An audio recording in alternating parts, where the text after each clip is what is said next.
ఓం శ్రీ మహాగణిత నమః. ఓం శ్రీ సాయినాథభ్యో నమః. ఓం శ్రీ దత్తాత్రేయ నమః. వరాల ప్రేక్షకులకు శుభోదయం. అదృష్ట కార్యక్రమంలో భాగంగా ఈ రోజున మనం సింహలగ్నం, ఈ సింహలగ్నానికి ఏ గ్రహాలు యోగకారకులు అంటే శుభ ఫలితాలు ఇవ్వడం జరుగుతుంది, అదేవిధంగా ఈ సింహలగ్నానికి ఏ గ్రహాలు అశుభ ఫలితాలు ఇస్తాయో మనం ఈ వీడియోలో ఒకసారి పరిశీలిద్దాం. అయితే ఈ సింహలగ్నానికి లగ్నం సింహలగ్నం కాబట్టి రవి ఈ లగ్నానికి యోగకారకులుగా మనం చెప్పుకోవచ్చు. అంటే రవి ఈ సింహలగ్నానికి శుభ ఫలితాలు ఇవ్వటం జరుగుతుంది. అదేవిధంగా మనం మొత్తం పరిశీలించినట్లయితే లగ్నాధిపతి రవి, ద్వితీయ లాభాధిపతి బుధుడు అవుతున్నారు, తృతీయ దశమాధిపతి శుక్రుడు, చతుర్థ నవమాధిపతి కుజుడు, పంచమ అష్టమాధిపతి గురుడు, షష్ఠ సప్తమాధిపతి శనీశ్వరుడు, వ్యయాధిపతి చంద్రుడు అవటం జరుగుతుంది.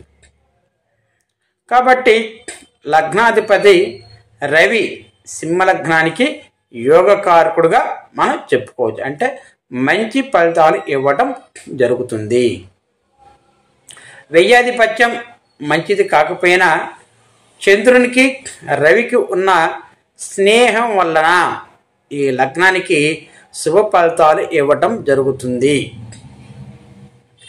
ద్వితీయాధిపత్యం మంచిది కాదు, లాభాధిపత్యం మంచిది కాదు. ఈ రెండు స్థానాలకు అధిపతి అయిన బుధుడు లగ్నాధిపతి రవికి మిత్రుడు కాకపోవడం వల్ల బుధుడు ఈ లగ్నానికి అశుభ ఫలితాలు ఇవ్వటం జరుగుతుంది. కాబట్టి మనం ఎవరైతే ఈ సింహలగ్నం వారు బుధుడికి సంబంధించిన అంటే బుధ మహాదశ లేదా అంతర్దశ వచ్చినప్పుడు తప్పనిసరిగా బుధుడికి మనం పరిహారాలు చేసుకున్నట్లయితే ఎలాంటి ఇబ్బంది లేకుండా ఆ దోష పరిహారాలు దక్కడానికి ఉంటుంది. అదేవిధంగా తృతీయాధిపత్యం మంచిది కాదు, దశమాధిపత్యం శుభగ్రహానికి దోషకారకం. లగ్నాధిపతి రవికి శుక్రుడు మిత్రుడు కాకపోవటం వలన సింహ లగ్నానికి అశుభ ఫలితాలు ఇవ్వటం జరుగుతుంది. కాబట్టి ఈ శుక్రుడు కూడా ఈ శుక్ర మహాదశ కానీ లేదా అంతర్దశ జరిగేటప్పుడు తప్పనిసరిగా ఈ సింహలగ్నం వారు శుక్రుడికి పరిహారాలు చేసుకోవాలి. అదేవిధంగా చతుర్థాధిపత్యం అశుభగ్రహమైన కుజునికి మంచిది, నవమాధిపత్యం ఏ గ్రహానికైనా మంచిదే. కుజుడికి రవికున్న మైత్రి వల్ల సింహలగ్నానికి కుజుడు యోగకారకుడు. అంటే రవి మేషరాశిలో ఉన్నటువంటి కుజుడి కాడికి వెళ్ళి ఉండటం జరుగుతుంది, అది ఉచ్చరాశి అవుతుంది. కాబట్టి వీళ్ళిద్దరికి స్నేహం ఉంది. కాబట్టి ఈ సింహలగ్నానికి కుజుడు యోగకారకుడిగా మనం చెప్పుకోవచ్చు.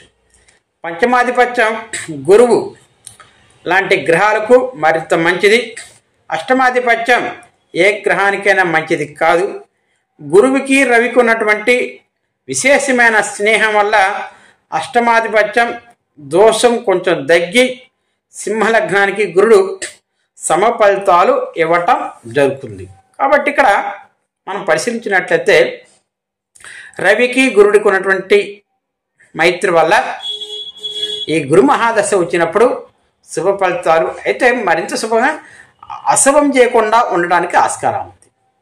కాబట్టి ఈ గురుడు వచ్చినప్పుడు మనం గురు చరిత్ర కానీ లేదా సాయిబాబా పారాయణ చరిత్ర కానీ లేదా శివసహస్రనామావళి చదువుకోవటం వల్ల శుభ ఫలితాలు ఇవ్వటం మనకి జరుగుతుంది. అదేవిధంగా షష్టమాధిపత్యం ఏ గ్రహానికైనా మంచిది కాదు. సప్తమ కేంద్రాధిపత్యం నైసర్గిక అశుభ గ్రహాలకు మంచిది. లగ్నాధిపతి అయిన రవి శనులు శత్రువులు కావటం వల్ల శనీశ్వరుడు ఈ లగ్నానికి అశుభ ఫలితాలు ఇవ్వటం జరుగుతుంది. కాబట్టి ఇక్కడ ఈ శనీశ్వరుడు కూడా వచ్చినప్పుడు మనం శనీశ్వరుడికి సంబంధించిన శ్లోకాలు కానీ లేదా పరిహారాలు కానీ మనం చేసుకున్నట్లయితే ఎలాంటి ఇబ్బంది లేకుండా, సమస్యలు లేకుండా, ఖర్చులు ఎక్కువగా కాకుండా ఉండటానికి ఆస్కారం ఉంది. కాబట్టి ఈ సింహలగ్నానికి మొత్తం మనం ఒకసారి పరిశీలించినట్లయితే ఈ లగ్నానికి రవి, కుజుడు, గురుడు, చంద్రులు శుభగ్రహాలు అంటే యోగకారకులుగా మనం చెప్పుకోవచ్చు. బుధుడు, శుక్రుడు, శనీశ్వరుడు ఈ 3 గ్రహాలు మారకాలుగా చెప్పడం జరుగుతుంది.